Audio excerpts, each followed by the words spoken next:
What's going on, guys? My name is Rising, and welcome back to another gun guide for Call of Duty Mobile.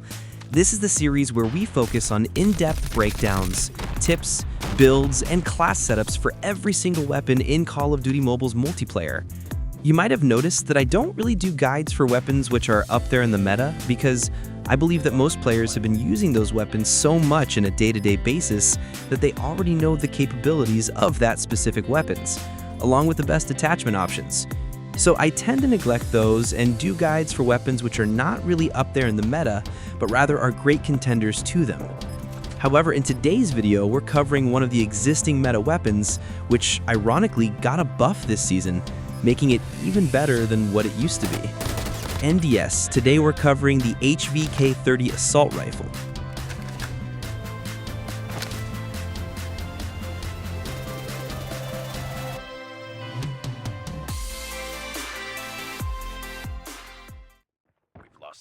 First appeared in Black Ops 3, the HVK-30 is a 5 to 6 shot kill weapon, dealing a base damage of 24 up close and 17 at extreme ranges. This base damage is very low for an assault rifle in this game, where most of them start with a 4-shot kill in the maximum damage phase. It also has insufficient damage multipliers, having a 1.2 times to the head, upper torso, and arms. This is also probably the only gun in its class which does not have a separate head multiplier, thus making headshots literally useless, and you should try aiming towards the chest or arms to reduce its shots to kill.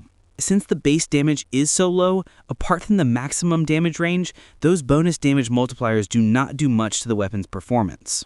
The rate of fire is moderate for an assault rifle at 714 rounds per minute. This means that the time to kill in the first 2 damage ranges will be 336 milliseconds, which is extremely slow in the current state of the game. And even if you land your shots in those bonus damage multipliers, your 4-shot time to kill will be 252 milliseconds, which is still very slow. And if we look at its range profile, the 5-shot range extends just up to 23 meters, beyond which it'll be a 6-shot kill. And no surprise here, if we compare the base HVK with other top-tier weapons, this gun will be absolutely pathetic to compete against them. This factor makes the base HVK probably the worst gun in the game in terms of raw time to kill. Now, coming to its accuracy stats, the HVK has an almost standard aim-down sight spread, as well as its hip-fire spread, which is average for its class. Its hit flinch and bullet impact values are also right up in the standard regime. Now, coming to its recoil, the HVK has an interesting recoil pattern. As you can see, it goes up to the left for the first 5 shots, then shifts toward the right, going up after that. At first glance, it may look like a tricky pattern, but since the kicks between shots are quite low, you can control it very easily. As for its handling, the aim-down sight time is quite slow at 260 milliseconds, although its sprint-to-fire time being standard for an assault rifle. Its mobility stats are also bank on average for an AR. Its magazine capacity is slightly above AR standards at 35 rounds with 140 in reserve. However, it reloads in 1.68 seconds with an empty reload time of 1.62 seconds, which are very slow for its magazine capacity, so you must be very careful while reloading, otherwise you might be caught off guard. And for its last base stat, we have its material penetration, which, as we can see, the HVK does 54% damage through thin cover and 50% damage through covers of medium thickness. However, you can improve it with FMJ, which does 79% damage through both thin and medium forms of cover. Alright, so that covers all of the base stats for the HVK-30. So far, we've seen that the gun has terrible lethality, insufficient body part damage multipliers, a bad range profile and average accuracy, handling, and mobility stats. So how is the gun getting so much praise? And why do players claim it to be a top-tier assault rifle? It is all because of one singular attachment that changes everything for this gun. So let us dive deep into that. This is the large caliber ammo magazine attachment, which, upon looking at its description, it doesn't sound much. However, if we come to the single aspect of body part damage multipliers, things get really exciting here. And as you can see that the gun is literally on steroids now. Now it deals a massive 2.1 times to the head, 1.5 times to the upper torso, and a 1.4 times to the entire upper body. Also, it deals 1.2 times damage to the legs. This means that the base damage for this weapon is now redundant, and so we treat the damage to the legs as its modified base damage. And by doing that, we see that the weapon is now a 4-shot up to the second damage range and an infinite 5-shot. This changes everything about the gun what it used to be. And now that the head multipliers are so good, headshots are incredibly effective at all ranges, requiring just a single shot to head to reduce its time to kill. And with its improved multipliers, now you can also achieve a 3-shot kill by hitting at least 2 upper torso or 3 shots anywhere but the legs in the maximum damage range. By far, it looks extremely overpowered and quite fascinating. The gun, which used to kill in 5 shots, now it can achieve a 3-shot kill. So to make it balanced, our rate of fire is tuned down to 661 rounds per minute. This means our 4-shot time to kill will be 272 milliseconds up to the second damage range, which is not really competitive. But if you're able to land the 3-shot kill, which you should, your time to kill will now become a staggering 182 milliseconds. There's also a 2-shot potential in the maximum damage range, where if you land a 2-shot to head, you can kill in an instant at 91 millisecond time to kill. These time to kill potentials make it an absolute beast of a weapon. However, you get a magazine size of only 28 rounds, so you must be very conservative in your ammo count while taking gunfights. And with that covers most of the things that you need to know about the large caliber ammo. There's one last thing that I want to share with you guys, which is quite contrasting. This is that in the menus, it says that the ammo increases your recoil, which ideally should be the case for an enlarged caliber, but in this case, we get an improved recoil pattern with the large caliber ammo.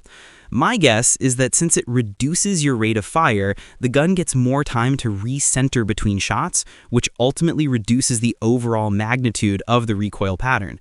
We have seen similar cases with other guns, such as the AK-47's 5.45 ammunition, as well as the AGR's 5.56 conversion.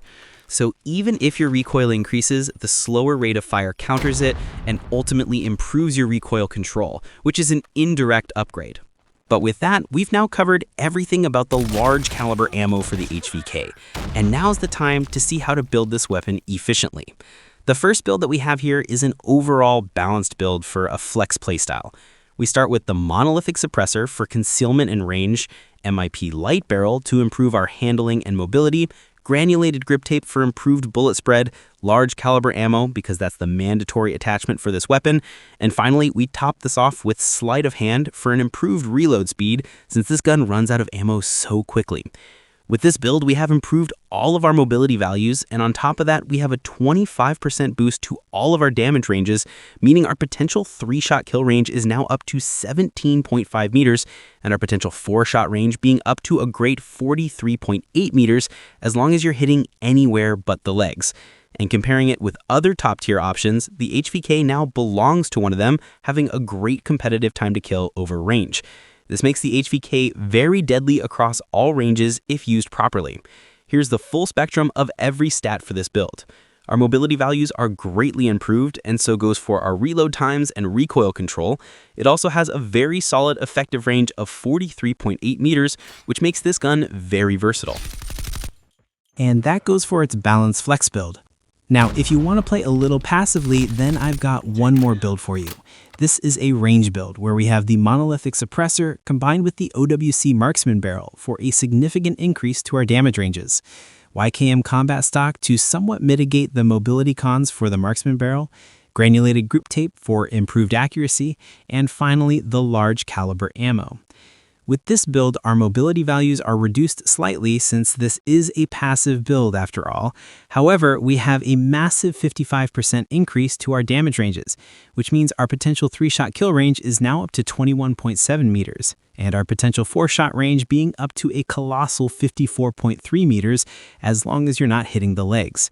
This range profile covers vast majority of our gunfights and thus making the HVK one of the absolute best weapons at range.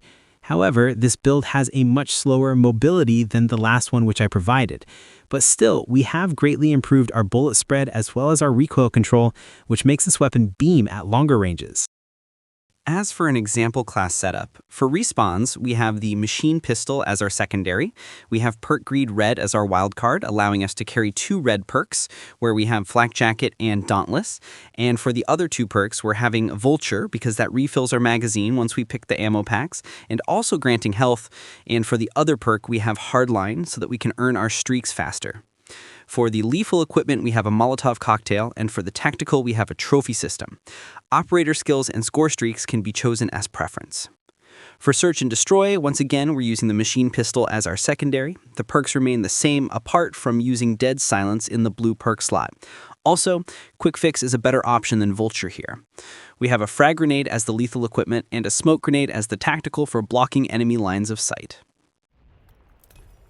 And with that is going to wrap it up on the gun guide for the HVK-30.